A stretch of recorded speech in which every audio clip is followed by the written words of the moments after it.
ਤੁਹਾਡਾ ਨਾਮ ਕੀ ਹੈ ਸ਼ਮੈਲਾ ਤੇ ਕਿਹੜੇ ਇਲਾਕੇ ਦੇ ਰਹਿਣ ਪਿੰਡੀ ਵਾਲੇ? ਬਟੀਆਂ ਪਿੰਡੀ ਭੱਟੀਆਂ ਦਾ ਕਿਹੜਾ ਗਾँव ਹੈ ਠੱਟਾ ਰਿਆਣਾ ਨੇ ਤੇ ਤੁਹਾਡੀ ਕੌਮ ਕੀ ਹੈ? ਉਹ ਰਿਆਨ ਨੇ ਮੈਂ ਬੱਟੀਆਂ ਕਸਾਈਆਂ ਦੀ ਤੇ ਉਹ ਰਿਆਨ ਨੇ रेहान ने थोड़ा खामन। ਉਹ ਰਿਆਨ ਨੇ ਉਹਨਾਂ ਦੀ ਜ਼ਾਤ ਰਿਆਨ ਹੈ अच्छा ਤੇ ਹੁਣ ਤੂੰ ਕੀ ਚਾਹ ਰਹੀ ਹੈ मतलब? ਬਾਜੀ ਇੱਥੋਂ ਨਿਕਲਾ ਵੀ ਤੱਕ ਮੈਨੂੰ ਕੋਈ ਪਤਾ ਨਹੀਂ ਲੱਗਦਾ। ਮੈਂ ਕੋਈ ਡਰ ਰੱਖਿਆ ਨਹੀਂ। ਮੈਂ ਭੈਣ ਭਰਾ ਦਾ ਕੋਈ ਡਰ ਨਹੀਂ ਰੱਖਿਆ ਹੋਇਆ। ਮੈਂ ਭੈਣ ਭਰਾ ਕੋ ਜਾਂਦੀ ਹਾਂ ਤੇ ਉਹਨੇ ਡੁੱਬ ਮਾਰ ਉੱਤੇ ਖੂਹ ਤੇ ਮਾਰ ਛਾਲ ਤੇ ਮਾਰ ਜਾ ਸਾਡੇ ਨਹੀਂ ਆਉਣਾ ਨਹੀਂ ਵੜਦੇ ਮੈਨੂੰ। ਮੈਂ ਬੜੀ ਵਾਰੀ ਦਰਿਆਵਾਂ 'ਤੇ ਜਾਂਦੀ ਹਾਂ ਬਾਜੀ ਮੇਰਾ ਉੱਥੇ ਵੀ ਦਿਲ ਨਹੀਂ ਕਰ ਮੈਂ ਦਰਿਆ ਫਿਰ ਕੇ ਫਿਰ ਵਾਪਸ ਆ ਜਾਂਦੀ।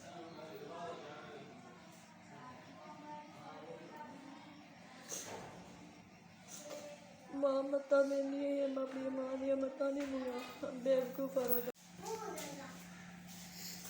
ਭੈਣ ਭਰਾ ਮੈਨੂੰ ਨਹੀਂ ਵੜਦੇ ਮਾਂ ਪਿਓ ਮਰ ਗਿਆ ਹੋਇਆ। ਮੈਂ ਉਹਨਾਂ ਦੇ ਬੂਹੇ ਜਾਂਦੀ ਹਾਂ ਤੇ ਕਹਿੰਦੇ ਨੇ ਮਰਦੀ ਵੀ ਨਹੀਂ ਤੂੰ ਇਹ ਜਿਹੀ ਜ਼ਿੰਦਗੀ ਨਾਲ ਮਰ ਜਾਏ ਕੋਈ ਜ਼ਿੰਦਗੀ ਜੀ ਨਹੀਂ ਆਉਂਦੀ। ਉਹਨੇ ਉਸ ਆਦਮੀ ਨੇ ਸਾਰੀ ਉਮਰ ਮੇਰੇ ਨਾਲ ਜ਼ੁਲਮ ਕੀਤਾ ਤੇ ਮੈਂ ਆਪਣੇ ਪੇਕਿਆਂ ਨੂੰ ਨਹੀਂ ਦੱਸਦੀ। ਮੈਂ ਉਹਨਾਂ ਬੱਚਿਆਂ ਨੂੰ ਪਾਲਦੀ।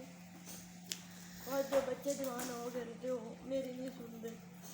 ਇਹ ਤਾਂ ਜਾਂ ਤਾਂ ਮੈਂ ਘਰੋਂ ਨਿਕਲਾਂ ਇਹ ਤਾਂ ਤੁਹਾਡੇ ਕੋਲ ਹੀ ਬੈਠੀ ਆ ਤੇ ਮੈਨੂੰ ਉਹਨਾਂ ਦੀ ਯਾਦ ਆਉਂਦੀ। ਇਹ ਤਾਂ ਨਿਕਲਾਂ ਵੀ ਤੇ ਕੋਈ ਪਤਾ ਨਹੀਂ ਲੱਗਦਾ ਮੈਂ ਕਿਹੜੇ ਪਾਸੇ ਜਾਵਾਂ।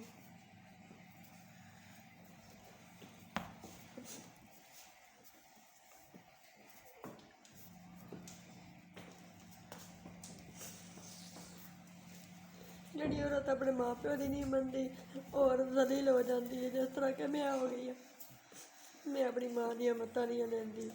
ਮੇਰੀ ਮਾਂ ਮੈਨੂੰ ਸਾਰੀ ਜ਼ਿੰਦਗੀ ਸਮਝਾਉਂਦੀ ਮੈਂ ਉਹਦੀਆਂ ਮੱਤਾਂ ਨਹੀਂ ਲਈਆਂ। ਮੈਂ ਅੱਜ ਬੜੀ ਪਰੇਸ਼ਾਨ ਹਾਂ ਨਾ ਮੈਂ ਜੀ ਸਕਦੀ ਹਾਂ ਨਾ ਮੈਂ ਮਰ।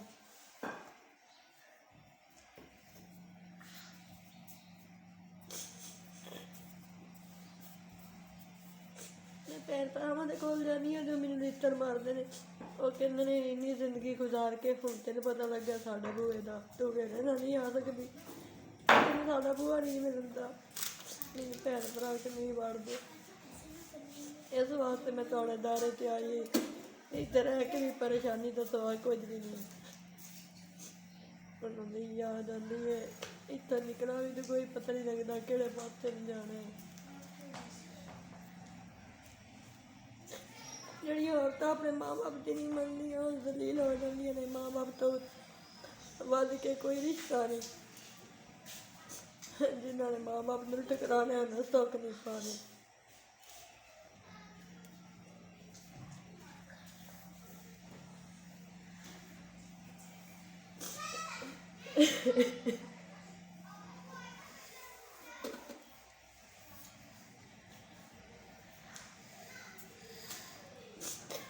ਜ਼ਿੰਦਗੀ ਤੇ ਇਨਸਾਨ ਨੂੰ ਇੱਕ ਵਾਰੀ ਮਿਲਦੀ ਹੈ ਚਾਹੇ ਕੋਈ ਵਿਗਾੜ ਲੈ ਤੇ ਚਾਹੇ ਕੋਈ ਸਵਾਰ ਲੈ। ਮੈਂ ਆਪਣੀ ਵਿਗਾੜ ਲਈ। ਮੈਂ ਉਹ ਮਾਰਾ ਖਾ ਕੇ ਔਲਾਦ ਪਾਲੀ ਅੱਜ ਔਲਾਦ ਵੀ ਮੇਰੇ ਤੋਂ ਵਿਛੜ ਗਈ। ਉਸ ਆਦਮੀ ਦੇ ਨਾਲ ਮੈਂ ਬੜਾ ਹੀ ਔਖਾ ਗੁਜ਼ਾਰਾ ਕੀਤਾ ਹੈ। ਮੈਂ ਆਪਣੇ ਮਾਂ ਪਿਓ ਤੋਂ ਗੱਲਾਂ ਲੁਕਾਉਂਦੀ ਹਾਂ ਆਪਣੇ ਪੁੱਤਰਾਂ ਨੂੰ ਵੇਖ ਕੇ ਜੀਂਦੀ। कितने बच्चे ने तेरे? 4 एक बेटी ते 3 बेटे। कितनी उम्र है उन्होंने? सब तो बड़ी एडी बेटी कितने साल की? 12-13 साल की। पुत्र भी 11-12 साल के। इस टाइम अल्लाह तो सवार सा ਤਾਂ ਉਹਨੇ ਤੁਹਾਡੇ ਦਾਰੇ 'ਤੇ ਆ ਗਈ ਕਿ ਭੈਣ ਭਰਾ ਮੈਨੂੰ ਮਾਰਦੇ ਨਹੀਂ। ਉਹਨਾਂ ਨੇ ਦਫਾਇਆ ਸਾਡੇ ਬੂਹੇ 'ਤੇ ਨਾ ਮਾਰੀ।